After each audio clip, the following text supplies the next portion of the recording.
Even though a woman is feeling great on the outside, her bones could be telling a totally different story on the inside. And if ignored, osteoporosis can jeopardize your ability to do things you love and get around on your own. So joining us now to tell us more is Luba Slatkovska. She's the medical advisor of bone health at Amgen Canada Inc. Welcome to What She Said. Thank you so much for having me here. So, Luba, you're here to tell us about a recent Amgen survey which asked nearly 6,000 women aged 55 plus across 9 countries about their lifestyle, their health, and awareness of osteoporosis. First of all, osteoporosis is often called the silent thief. So tell us why. Absolutely. So you might not realize, or a person might not realize that they have osteoporosis, because what happens is they experience a bone loss, and that happens silently. Nothing really occurs. It doesn't really affect your life. But as your life is passing by, with aging, bone loss occurs, and that makes bones weaker, and it can make them more prone to fracture. And ultimately, a lot of people might not realize that they're affected by osteoporosis until that fracture happens.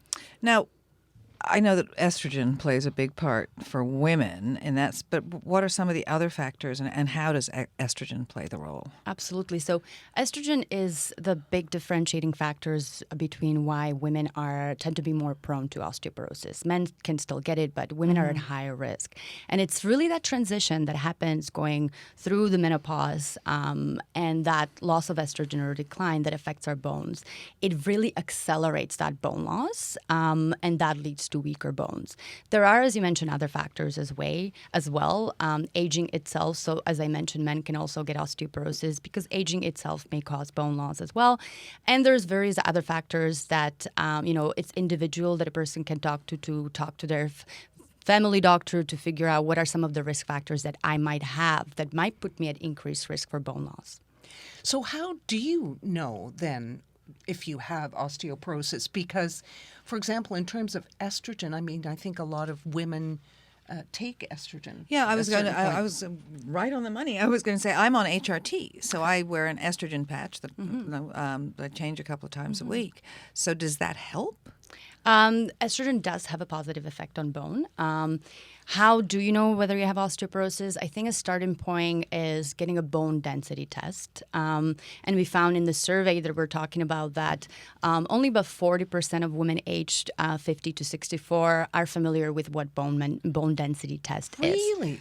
Really. So, and it's a simple test where it scans your bones, particularly your hip and your spine, and it tells you how dense your bones are. So it's kind of a starting point to figure out whether or not, you might be at increased risk for osteoporosis and osteoporosis fractures. What kind of machine are we talking?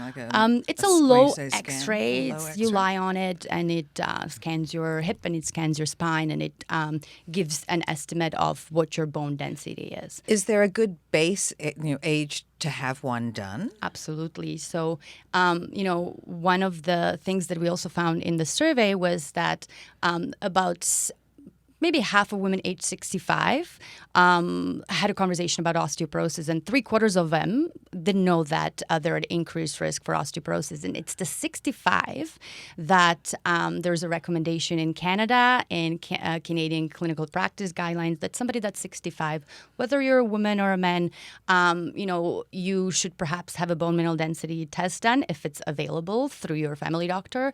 And that's your starting point. At least you can figure out that baseline at age 65 where you might be with fracture risk.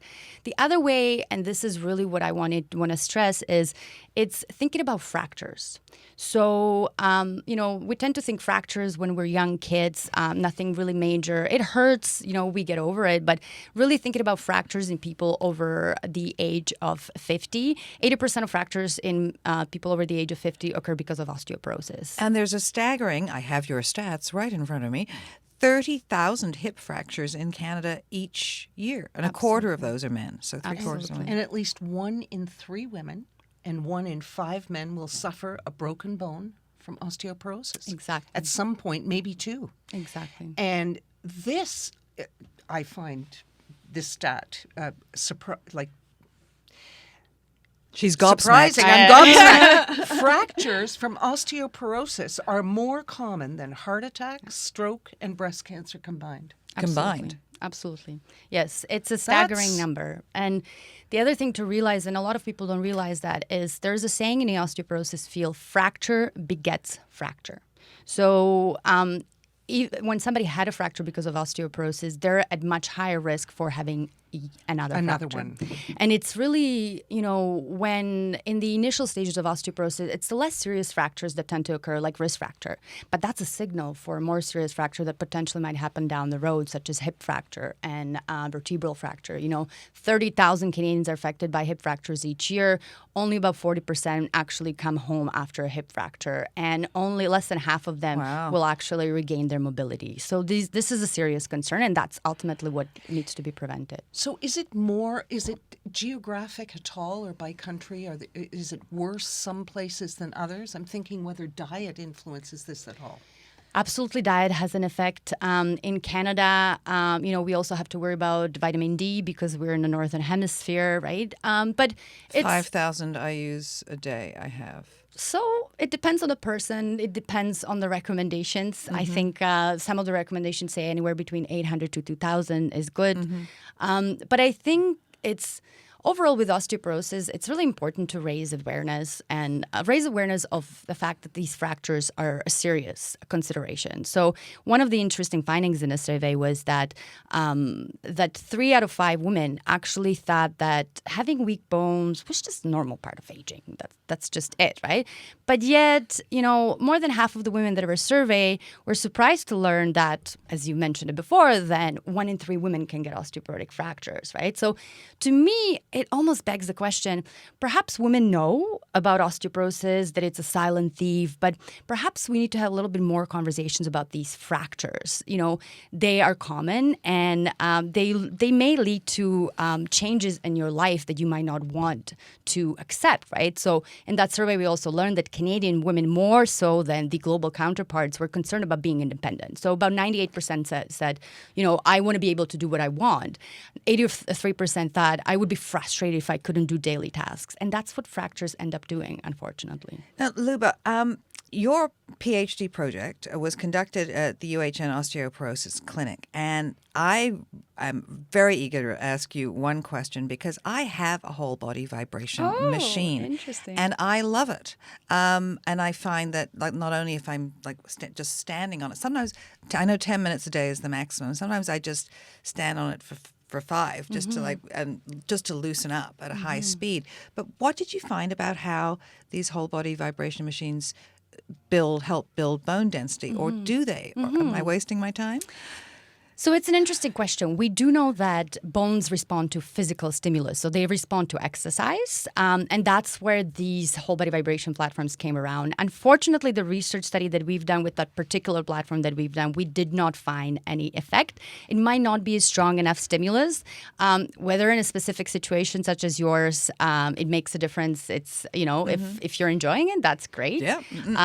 But really, as I've mentioned, it's more important just to think about, having that conversation with your doctor. If you're 65 and older, if you haven't had a conversation about osteoporosis, if you think you had a fracture after the age of 50 that happened during activities of daily living, and perhaps you should not have fractured. You had your shoulder, but you fell down. I mean, she fell down. No, and I fell on smashed her black shoulder. ice. So I see. And then it fractured. I see. I mean, it Yeah. broke into 5 pieces or whatever. But yeah. Does something like that put her more at risk of later? I think that's something like that needs to start a conversation, as I mentioned, right? The interesting thing between fractures due to osteoporosis versus regular fractures is that they happen during activities of daily living. It's, if you had strong bones, you may not have broken, To determine that, it requires that conversation. Oh, no, you could I get a would have bone broken. density I couldn't have landed any worse. Gotcha. I mean, Gotcha. But I'll tell you what it did do is I was so immobilized, and it drove me insane. Yeah, so I know what it would be like